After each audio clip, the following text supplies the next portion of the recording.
right here. Enterable's the first track on the album, and that track come along by fluke really. It was messing about on a movie maker, and Slow Believe down half time, and ended up messing about over the guitar and stuff, and it was an idea that was never really made until I got into the studio.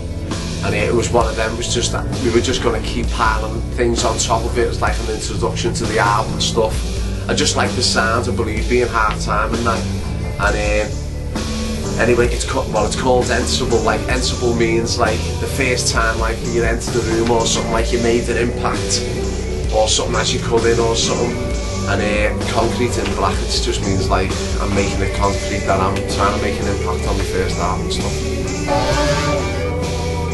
You always imagine like, you know, machinery and stuff, and I think one of my mates said to me, imagine it reminds them of like the Docks when he first heard Enterable, like all them.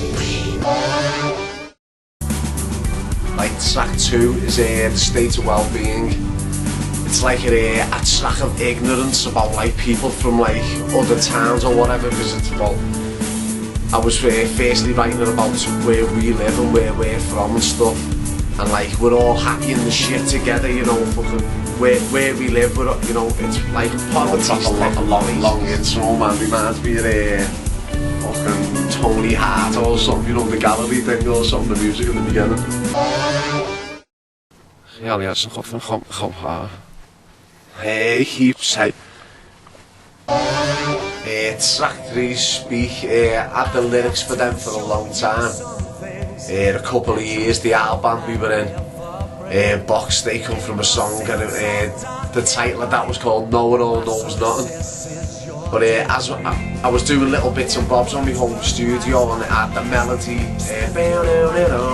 had the melody going, and I could see what could be, and then I couldn't like get the gist. I always go for the songs like to get the melody first, and then I plant my lyrics in, and then sometimes just see what it's about at the end. Different every time, but luckily enough I had the old lyrics from that song Know It All, Knows Nothing, and I just wrote the chorus, which was nice and easy, and it was like modus operandi, boss song to play. Love playing that live with modus operandi is like another mind song, like a psychotic man in modus operandi is like another relationship one. It was one of the first songs we wrote, that was off our first EP. It was like the 4th song or something we wrote. Been trying to write lyrics together and trying to make a story out of it. And a bit of a sick one like some of the others think. Track 5's Blind. I think it's like the darkest track on the album, and the most electronic bass. They made that on like a program really, Fruity Loops.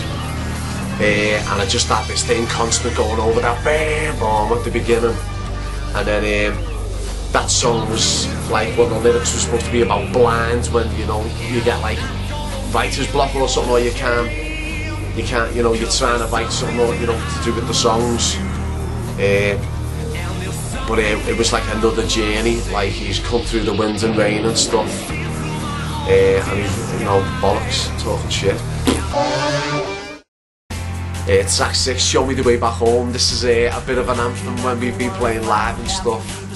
I think this is the first track that I wrote for the beginning of the album, before we even knew it was going to be on an album or anything. And that was the first song where it was on my own, and I had no band members at all then, and I was making everything in my room on a portable studio, and I was making beats behind it, and I was playing on the piano and stuff, and it gave me a little kick, as I thought, well, I could go out and play that on my own without a band.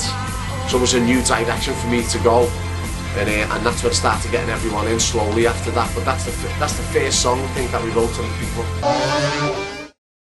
Track 7's Driven. That's basically just about my fucking struggle in this music, and you know, about me trying to make it and say like, if I can make it happen, anyone can make it happen. You know, I haven't made it happen yet, but you know, I'm enjoying what I'm doing and enjoying the journey, like. But that's basically just about me trying to make it in the music, you know.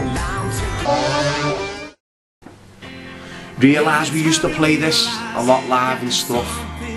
We haven't played it because we've been leaving the piano for a little bit live and that at the moment. Track 9, Sophia. This is one where John, the guitarist, first had these little chords. We were all sitting off. It's not often that happens. It was like a lot of it gets made on bits and then we all put our bits in separately, but we were all together on this one. John and this chord structure. I had the melody going over it, and it took quite a while to get that one together. Doing it in stages, couldn't get the lyric, you know, it was one of them. I had to wait for it to come instead of trying to force it through. And that was another song that come alive when we got into the studio, you know, that improvised like Hammond organ intro at the beginning. It's all like made up in the studio off the spot. For you, yeah. For you, yeah. What have we got next? For you. I've said all the track names. The thing listening's wrong there. What? Yeah. What are we on next then? We've got 9 then. Yeah, For You. Another one of the ones we enjoy playing live. One of my favourite parts of all the songs we get to the middle 8 of that, like there's something crazy. One of my favourites, that. And that's another one about where we live and stuff. You know, the place you were born in and all that. Another up-tempo song for us. Believe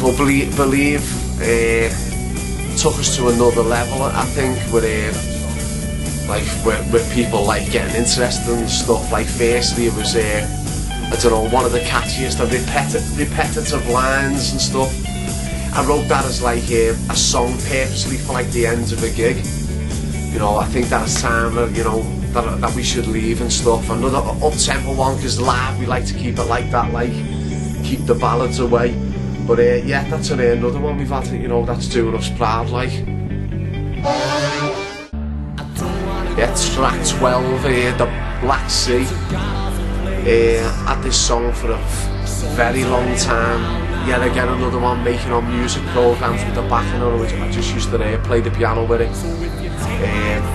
Just over it, tinkling away, and like easy lines, nice little story. Never played that song as yet, but I always thought like if we ever got where we needed to be, we could come out to that one. Like